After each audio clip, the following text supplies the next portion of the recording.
Bienvenue chers auditeurs dans notre nouvelle vidéo. Les saints vaincus par la bête. Et il lui fut donné de faire la guerre aux saints et de les vaincre. Et il lui fut donné autorité sur toute tribu, tout peuple, toute langue et toute nation. Apocalypse 13, 7. La question est posée, chers auditeurs. Mais qui sont les saints vaincus par la bête d'Apocalypse 13, 7? Est-ce l'Église, comme le croient certains, qui sont séduits par le mensonge? Pour comprendre une prophétie biblique, il faut toujours se placer dans le contexte du récit, cher auditeur. Ne jouez pas avec la parole de Dieu, car beaucoup s'y aventurent et se perdent par des faux raisonnements, de fausses doctrines.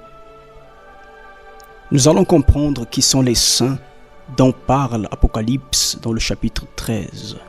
Après avoir acquis la planète par sa séduction et son discours politique de paix universelle, l'Antichrist s'apprête maintenant à dévoiler son vrai visage.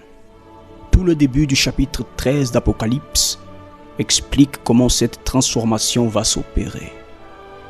L'Antichrist n'est plus le cheval blanc du premier sceau, mais il devient une bête. Bien entendu, la forme qui lui est attribuée de la bête n'est qu'une métaphore. Mais la Bible veut souligner que cet homme n'est plus animé des sentiments humains, mais il devient un être obscur. Et c'est le dragon, c'est-à-dire Satan lui-même, qui va opérer cette transformation radicale, comme cela est écrit dans les versets juste avant. Et ils adorèrent le dragon parce qu'il avait donné l'autorité à la bête.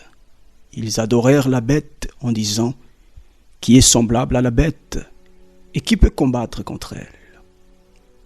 Apocalypse 13, 4. Sa suprématie politique et militaire est mondiale et implacable. La bête, c'est-à-dire l'Antéchrist, va fouler tous les traités et toutes les alliances que lui-même aura signés. L'ère de l'hostilité contre tous les cultes va commencer, contre le christianisme en particulier. Une guerre, c'est-à-dire une répression bestiale mondiale, va être menée contre quiconque professe le Dieu de la Bible. C'est donc celui-là le contexte d'Apocalypse 13. Maintenant que le contexte est posé, allons scruter le verset 7, qui est de loin un texte très intrigant. Et il lui fit donner de faire la guerre aux saints et de les vaincre. Et de les vaincre, cher auditeur.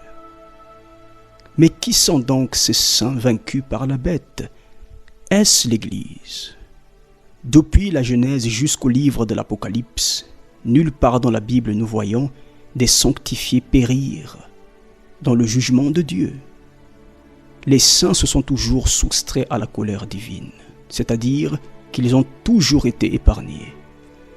Dieu a toujours veillé sur ses fidèles, il a toujours protégé ses serviteurs. Mais quelqu'un dira, dans la Bible, certains prophètes tels que Jérémie par exemple ont été tués. Et même les disciples du Seigneur Jésus ont été torturés et tués. Pourquoi Dieu ne les avait-il pas épargnés? Donc, quelque part, ils ont été vaincus, comme seront vaincus les saints d'Apocalypse 13, 7. Faux, erreur de compréhension terrible. Ne jouez pas avec la parole de Dieu, chers auditeurs. La mort tragique des apôtres et des prophètes de Dieu n'était pas des échecs, contrairement à ce que nous allons voir pour les saints vaincus d'Apocalypse 13, 7. Et la preuve en est que ceux qui ont voulu les faire taire ont échoué, car des milliers d'années plus tard, le témoignage de ces hommes de foi est parvenu jusqu'à nous. Nous pouvons lire leurs écrits et admirer leur courage, leur obéissance à Dieu, même dans l'adversité, ce qui est le contraire d'être vaincu. N'oubliez pas que d'autres prophètes ne sont pas morts en martyrs. Loin de là. ils ont expérimenté de manière extraordinaire le secours divin. Souvenez-vous de Daniel dans la fosse des lions. Souvenez-vous de Shadrach, Meshach et Abednego, de Joseph vendu par ses frères et tant d'autres. Mais alors, de quel saint parle ce texte surprenant et intrigant? Il lui fut donné de faire la guerre aux saints et de les vaincre. Et oui, cher auditeur, il va y avoir des personnes qui vont se sanctifier même au milieu des tribulations que ce monde va connaître. Vraiment, la miséricorde de Dieu est infinie et incompréhensible. Car bientôt il va y avoir un réveil spirituel mondial comme jamais connu auparavant. Mais malheureusement, ce réveil ne va avoir lieu qu'après l'enlèvement de l'Église. À la minute où les tièdes, les vierges folles et tous les hypocrites vont se rendre compte que l'Église a été enlevée, mais que eux sont restés, alors une clameur jamais entendue s'élèvera de tous les coins de la planète. Malheureusement, c'est seulement à ce moment-là que les gens commenceront à prendre la Bible au sérieux. Mais il sera trop tard. Fini la dispensation de l'Église, fini la dispensation de la grâce. La grâce se sera envolée dans les airs avec l'Église. Quelqu'un dira, mais ils ont bien raté l'enlèvement. Comment peuvent-ils être appelés de saints si les saints ont toujours été épargnés des jugements divins? Et comment ces saints seront-ils vaincus par la bête s'ils sont saints? Ça n'a pas de sens. Bien sûr que tout a un sens, bien-aimé. Rappelons encore que de tout temps et de toutes les époques, il y a eu un groupe de personnes sanctifiées qui, après avoir connu la volonté de Dieu, ses lois et ses jugements, se sont soumis à lui, à l'exemple de Noé. Tous ceux qui se convertiront dans ce réveil spirituel mondial comprendront enfin la nécessité vitale de se sanctifier, de ne pas vivre le train de ce monde corrompu, mais de se garder saint pour Dieu. Encore une fois, ce sera trop tard. D'après les prophéties, malgré leur sanctification, ces derniers seront vaincus par la bête. Mais comment est-ce possible? C'est simple à comprendre. Après 2000 ans de ministère sur terre, depuis la Pentecôte, et après avoir préparé l'Église pour l'arrivée de l'époux, le Saint-Esprit se retirera de la terre ensemble avec l'Église. Sa mission, c'est l'Église. C'est d'ailleurs par son œuvre que les corps des morts et des vivants en Christ seront transformés en corps de gloire le jour de l'enlèvement. Le Saint-Esprit va donc retirer le rempart qu'il avait placé dans le monde pendant 2000 ans au travers des véritables chrétiens. Aussi les portes de l'enfer seront ouvertes et l'humanité assistera à des manifestations surnaturelles terribles. Les saints d'Apocalypse 13:7 seront vaincus par la bête parce que le Saint-Esprit ne sera plus là. C'est impossible que l'Église fût vaincue par quoi que ce soit ou par qui que ce soit, car le Seigneur lui-même l'avait attesté à Pierre. Mais moi, je te dis que tu es Pierre, et que sur cette pierre je bâtirai mon Église, et que les portes du séjour des morts ne prévaudront point contre elle.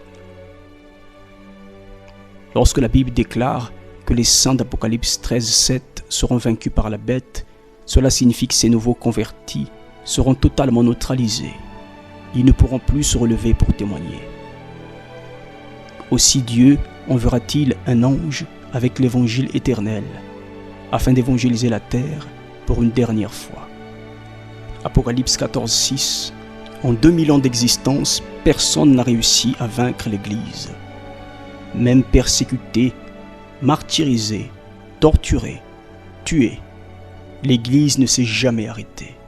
Contrairement donc aux saints, aux repentis d'Apocalypse 13:7 qui, eux, seront vaincus, neutralisés. Chers auditeurs, ni le diable, ni l'enfer, aucun mortel, aucun système n'ont pu vaincre l'Église. C'est impossible, car l'Église est l'épouse de Christ. Et maintenant, je vous le dis, ne vous occupez plus de ces hommes et laissez-les aller. Si cette entreprise où cette œuvre vient des hommes, elle se détruira. Mais si elle vient de Dieu, vous ne pourrez la détruire. Ne courez pas le risque d'avoir combattu contre Dieu. Écoutez Gamaliel, cher auditeur. Écoutez ce que dit Gamaliel au Sanhédrin. Si cette œuvre vient des hommes, elle se détruira. C'est-à-dire elle sera vaincue. Mais si elle vient de Dieu, vous ne pourrez la détruire. Ne courez pas le risque d'avoir combattu contre Dieu. Cela signifie que quiconque combat l'Église combat contre Dieu. Quelqu'un peut-il vaincre Dieu? Alors les saints d'Apocalypse 13, 7 ne sont pas l'Église, car il est impossible que la bête puisse vaincre Dieu. Celui qui vaincra, je le ferai asseoir avec moi sur mon trône, comme moi j'ai vaincu et me suis assis avec mon Père sur son trône. Celui qui vaincra sera revêtu ainsi de vêtements blancs. Celui qui vaincra et qui gardera jusqu'à la fin mes œuvres, je donnerai autorité sur les nations. Je te donnerai la couronne de vie. Après donc les récompenses que promet le Seigneur à son Église, comment pourra-t-elle vivre les mêmes fléaux que les infidèles? De grâce, ne confondez pas la persécution que vit l'Église depuis le commencement avec la répression mondiale suivie des fléaux apocalyptiques que doit subir ce monde impie. D'un temps solennel, nous vous mettons en garde. Aujourd'hui encore, il y a des pays où les chrétiens sont tués, torturés et bannis même de leur propre famille. Mais de grâce, ne confondez pas la persécution que vit l'Église depuis 2000 ans, à l'époque terrible qu'attend ce monde impie qui a rejeté le Fils de Dieu. Sous la vidéo description, nous avons laissé le lien de 3 vidéos que nous avons fait et qui traitent ce sujet en profondeur. L'Église a toujours été persécutée, mais la grande tribulation et tous les fléaux de l'Apocalypse sont réservés aux infidèles et aux vierges folles laissées sur terre, puisque ces derniers ont méprisé le don de Dieu pour le salut de leurs âmes. À bientôt pour notre prochaine vidéo. Maranatha.